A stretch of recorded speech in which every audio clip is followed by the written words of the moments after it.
Okay, Isaiah chapter 11, I'm actually going to read the first 10 verses.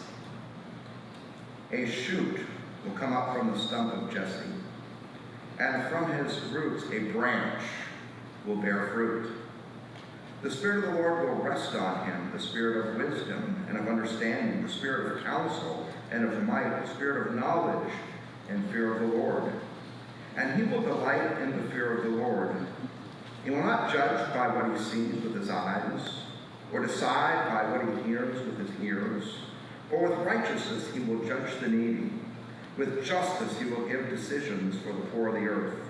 He will strike the earth with the rod of his mouth, with the breath of his lips he'll slay the wicked. Righteousness will be his belt, and faithfulness the sash around his waist.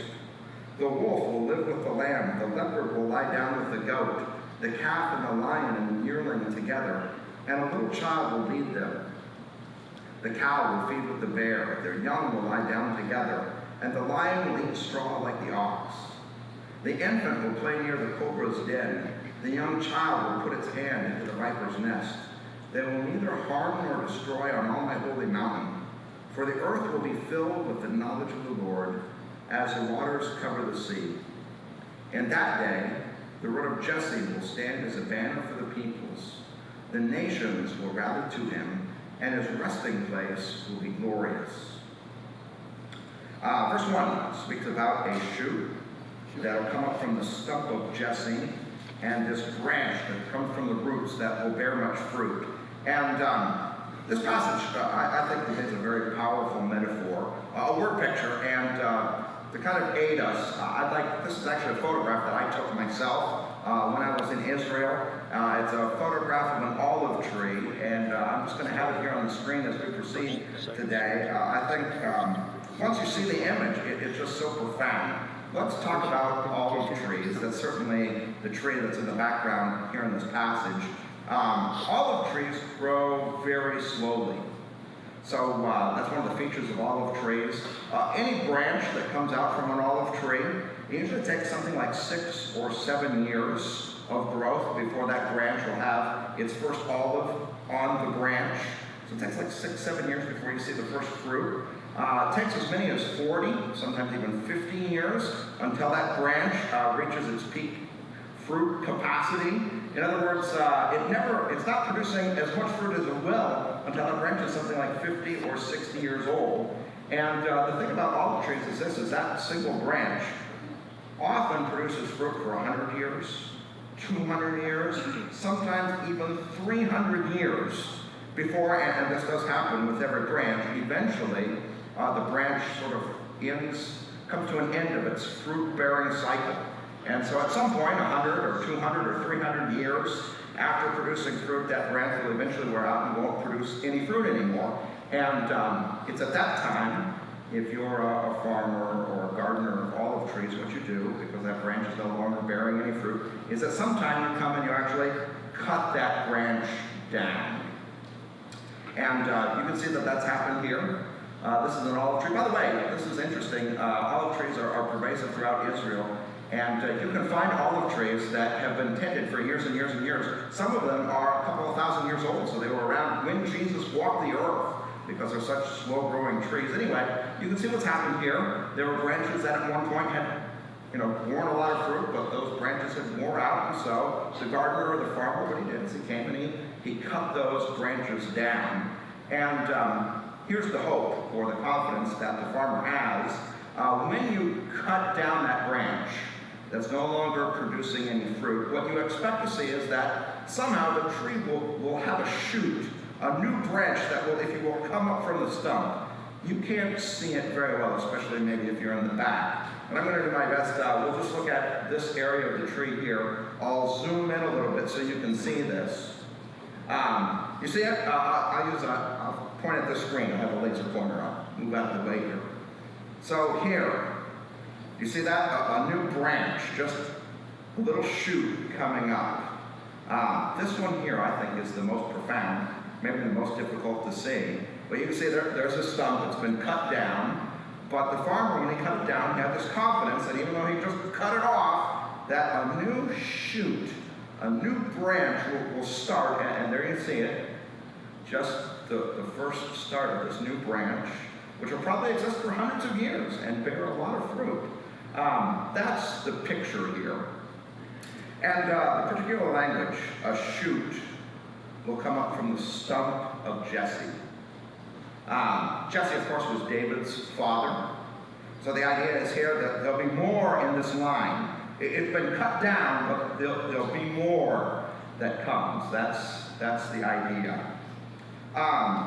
The stump of Jesse. Let's talk about this, I think, important. We'll talk about history.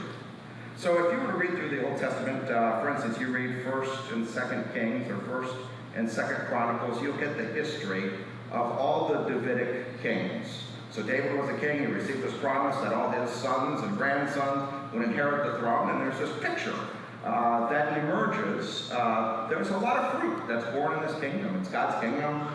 Fruit is born by this kingdom. But over the course of time, as hundreds of years go by, this branch of David's line becomes less and less fruitful. And, well, anyway, extra credit, so to speak, if you want a homework assignment, leaving from here today, read 1st or 2nd Kings chapter 25. It describes the very last Davidic king. It's a man named Zedekiah who came to the throne.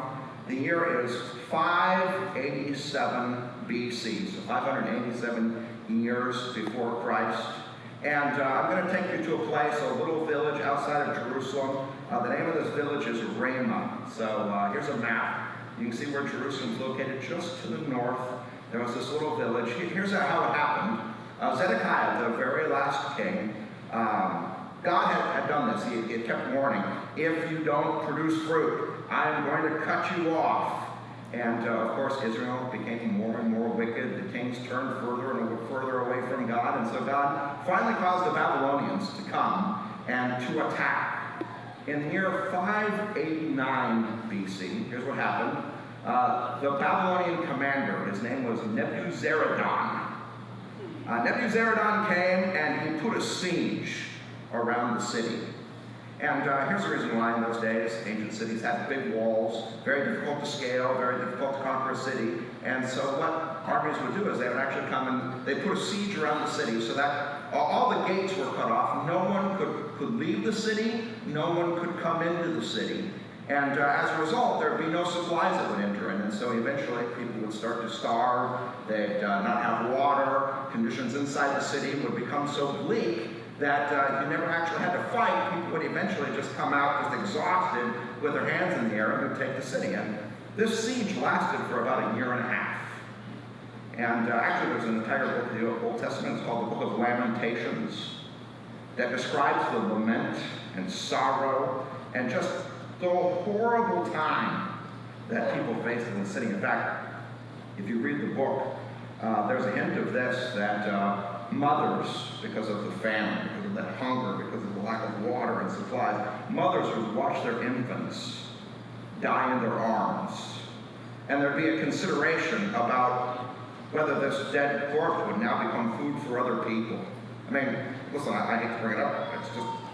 It's just the Bible's very real. It's very raw. It's very, it faces the realities of life. And this was a condition in 587 BC. Things had become very bleak.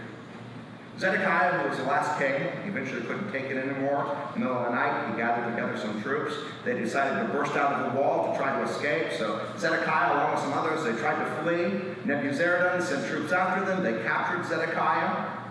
They brought him to where all the troops were. They gathered his sons together. And they killed all of his sons while he watched. And then gouged his eyes out. So the last thing King Zedekiah saw was all his children die. And then he was blinded. And then what happened is Nebuzaradan, he entered into Jerusalem. He tore down the walls. He tore down every building. They burned the temple. They pushed it over to the ground. They carried away every valuable thing in it. Almost everyone was put to death. There were a few people who escaped, who survived. And those survivors were gathered together in chains in a town called Ramah. So this little village just north of Jerusalem became a staging area. All the survivors they'd been through the siege, they'd gone through all the trouble and heartache of the famine, and their king finally tried to escape and wasn't able, and the city just burnt to the ground, the temple gone, family members dead, and you can just imagine sitting there on the dust of that little village with chains around. What happened is the Babylonians eventually marched them off and brought them to Babylon, so they were exiled, they were brought out of the country, and anyway, this imagery of a stump, I think very appropriate to the moment. It was like life just got cut, pain, difficulty, the branch gone. And boy, if you were there, what hope did you have? And it's interesting as you read through the Old Testament, this is by the way not the only place. Here is this message that comes from Isaiah, a message from God saying, listen, there's still hope. A shoot is going to come up out of that stump. This line will bear fruit again, much fruit.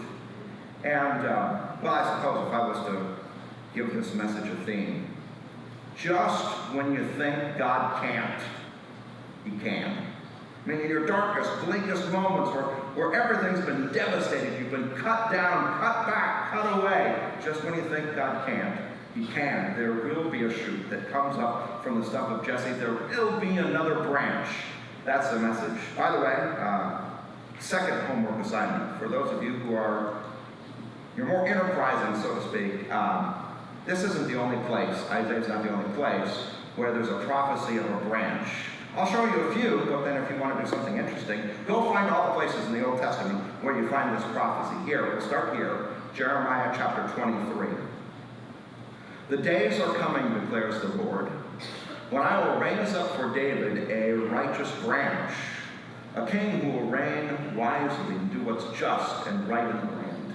In his days, Judah will be saved, and Israel will live in safety. This is the name which he will be called, the Lord, our righteous Savior. So Jeremiah, he also talked about this coming branch would be the Lord, our righteous Savior. In chapter 33 of Jeremiah, in those days, and at that time, I will make a righteous branch sprout from David's line.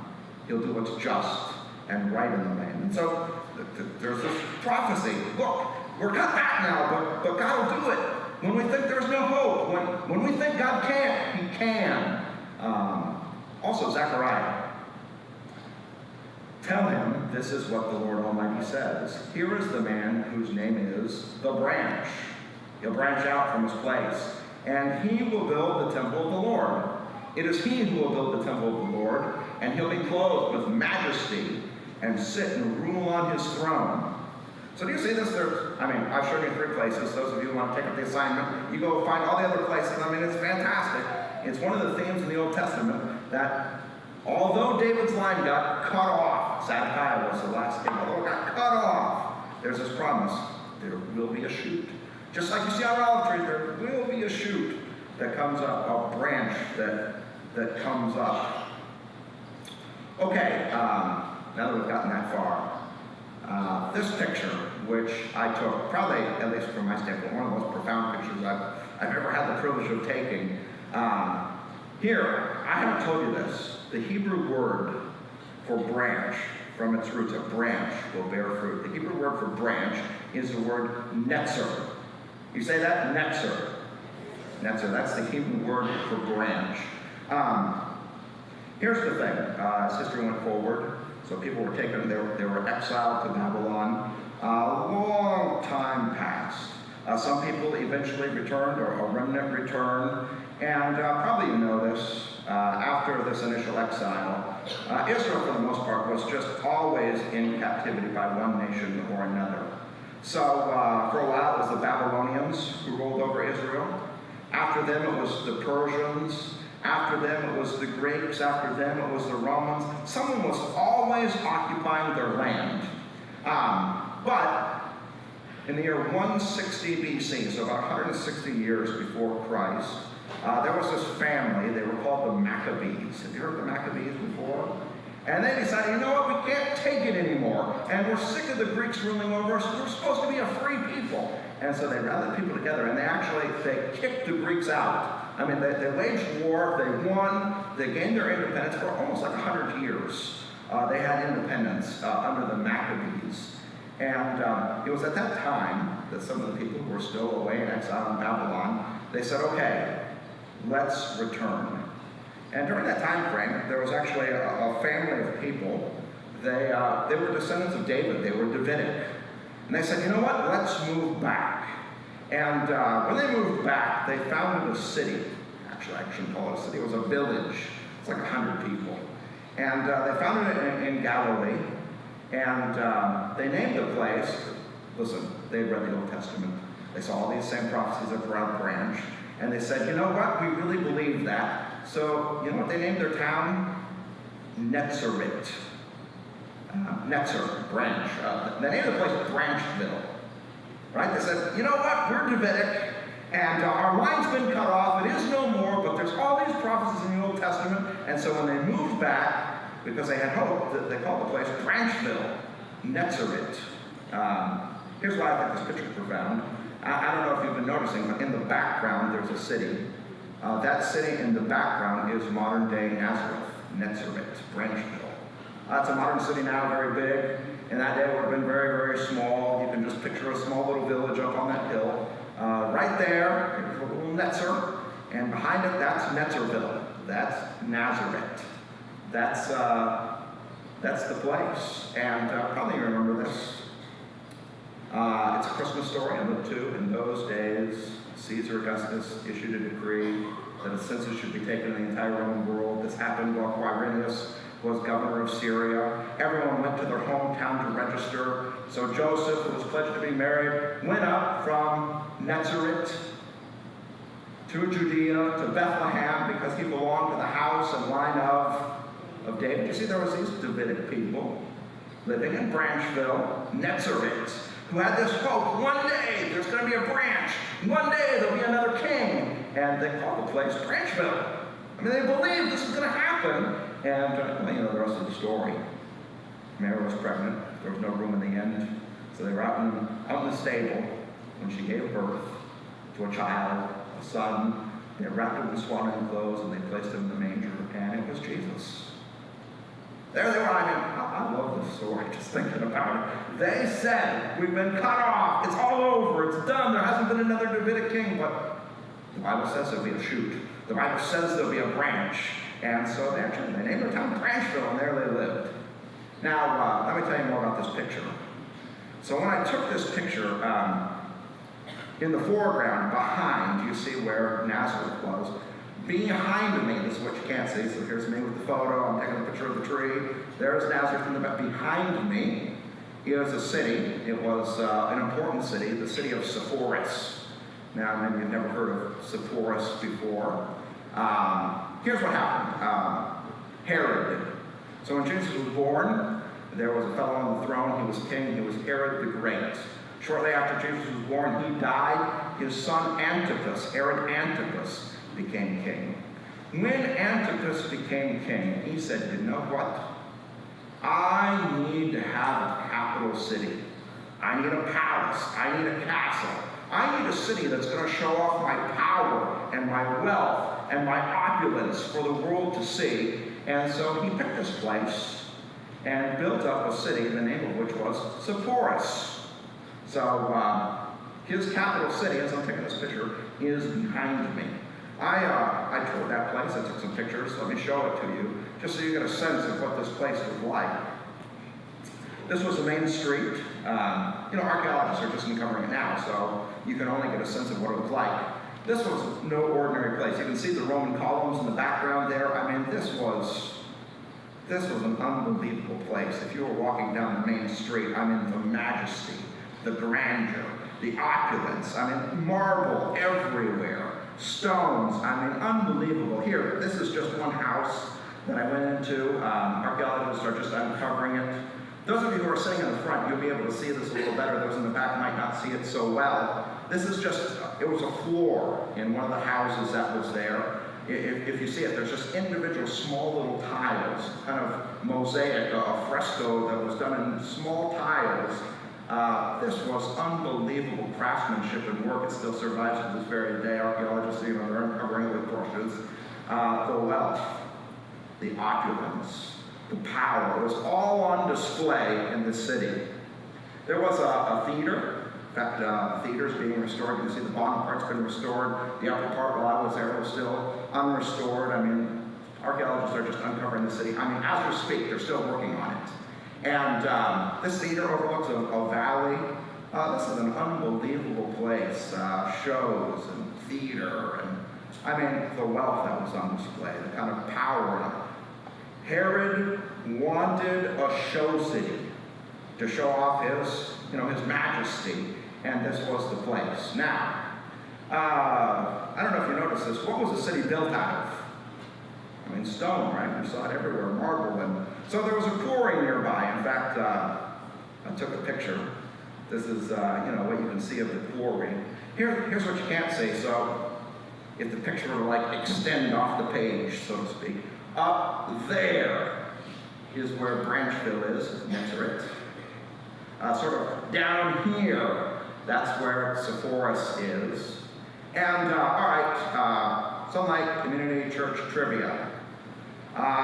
Jesus' dad, a man named Joseph, what was his occupation? All right, carpenter. I heard someone yell out carpenter. Now, what did you notice about that city? Was it built out of wood? Carpenters in those days, they weren't carpenters like we know today. Maybe the best way the most modern thing we might think of is stone cutter. Joseph's dad was a stone cutter.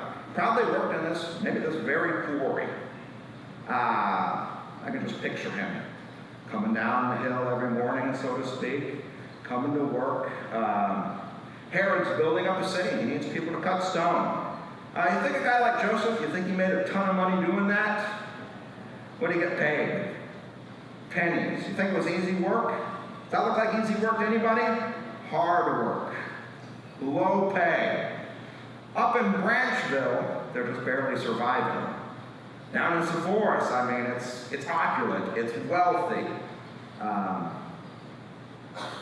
don't know. Joseph was a stone cutter. You think Jesus ever joined him? Probably. Picture, Joseph and his son coming down the hill in the morning, working away in the sun all afternoon. It's fascinating to me. Jesus literally lived in the shadow of this opulent king. And what's interesting, if you read the New Testament and you read about Jesus' life, you'll see that every place Jesus lived, he was always living in the shadow of the king, of opulence and wealth and power. He was always living in the shadow. So here, I love to show this next picture. I probably show it to this church every year at Christmas time because, at least to me, it really speaks. You know where Jesus was born? He was born in Bethlehem. Bethlehem was the town of David, right? That's where all the people had to go and register for the census. I don't know if you know this or not, but Herod the Great, he wanted in that area to have a mountain palace. In other words, he wanted a palace on top of a mountain. Problem, there was no mountain in that region. Solution, build a mountain. How did he do it? I think engineers don't even know to this day. Apparently at one point there was a mountain somewhere else. That mountain's gone, and his mountain is there now. On the top of that mountain that he got built, he had this really unbelievable palace. You can go and visit it to this very day. The mountain, the palace, and anyway, that palace is almost due east from Bethlehem, and this is the picture that I like to show. You can see on the right-hand side of the picture, there's that mountain with the palace. And, well, you know this, when Jesus' parents got to Bethlehem, there was no room anywhere. So they said, well, you can stay in our stable. Where were the stables? Well, probably in a cave. And so Mary and Joseph probably entered a cave somewhere. There were animals. There was a feed trough. When she gave birth, they wrapped that baby in that cloth and placed him in the feed trough as his first bed. The next morning, as the sun was breaking the sky, the shadow of that castle on top of the mountain probably was cast right over where Jesus was. That's his birth. That's where he was as a baby. I just told you where he grew up in Sepphoris. You know, in Nazareth, there he is in the shadow of the kingdom. I don't know if you know this or not, but Herod Antipas, after he built up Sepphoris, says, well, this city's great, but I wish I was near the water. And so he moved his capital city to another city. He built it up right on the Sea of Galilee. He called the place Tiberias. At that time, Tiberius was Caesar in Rome. I think there's a certain phrase, like if you want to kind of kiss up the boss, so to speak, you name a city after him, the capital city. So he called the place Tiberias. It's still there to this day. Anyway, that was about 18 AD. Shortly after Herod moved his capital city, guess what? Jesus moved from Nazareth to, you remember where? A hometown called Capernaum. And here's a map, so I'll use my pointer again. Here's Tiberias, right down here. There was a little village called Capernaum right up here, and Jesus carried out his ministry right along the Sea of Galilee, always in the shadow of this earthly king.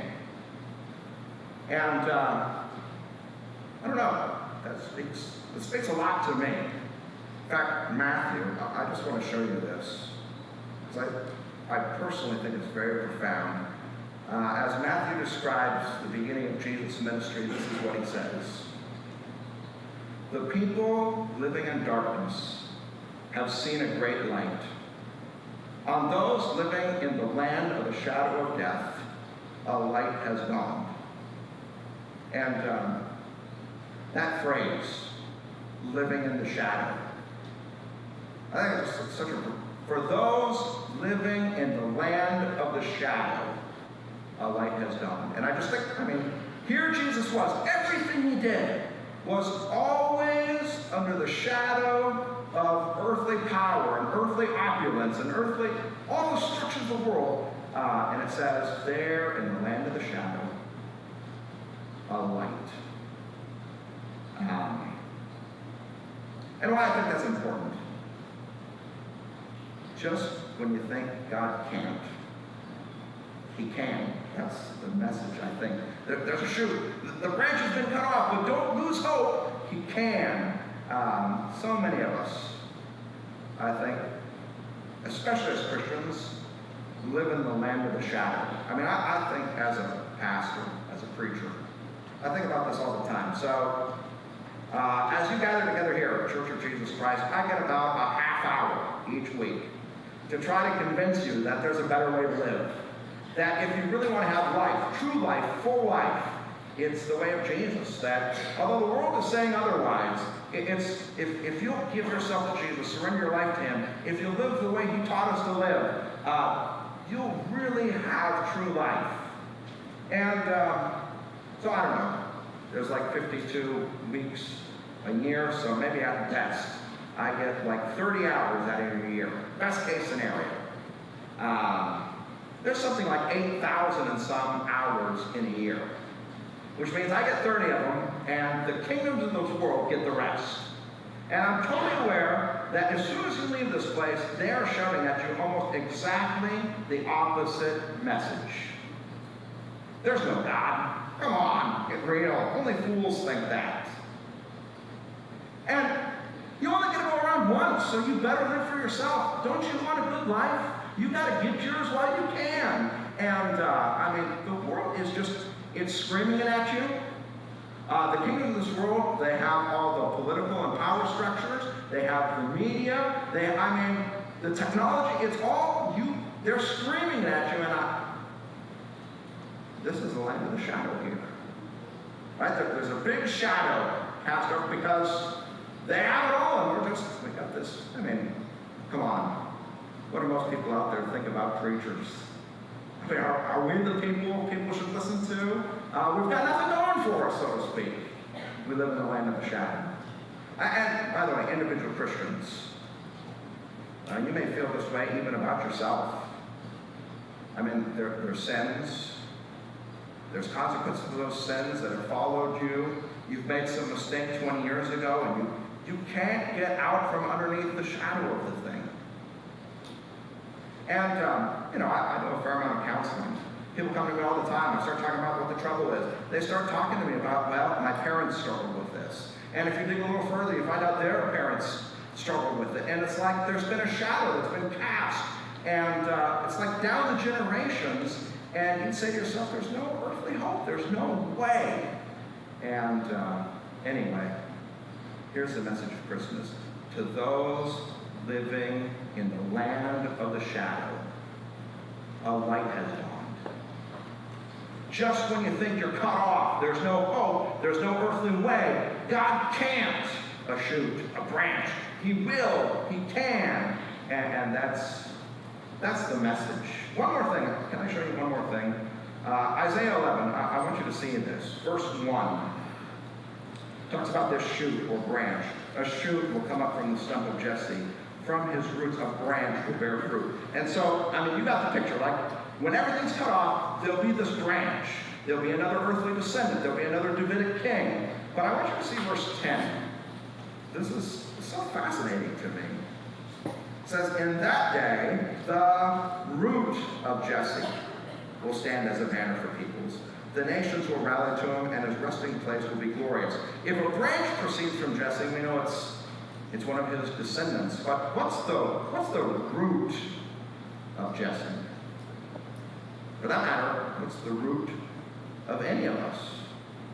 Where did we come from? How did we get life? The root of the family tree is who? It's the root of the family tree of humanity. It's God. Right? It's from God that any of us ever sprang to life, that any of us ever move and have our being. It's God who's the root. And this is interesting. Like here in Isaiah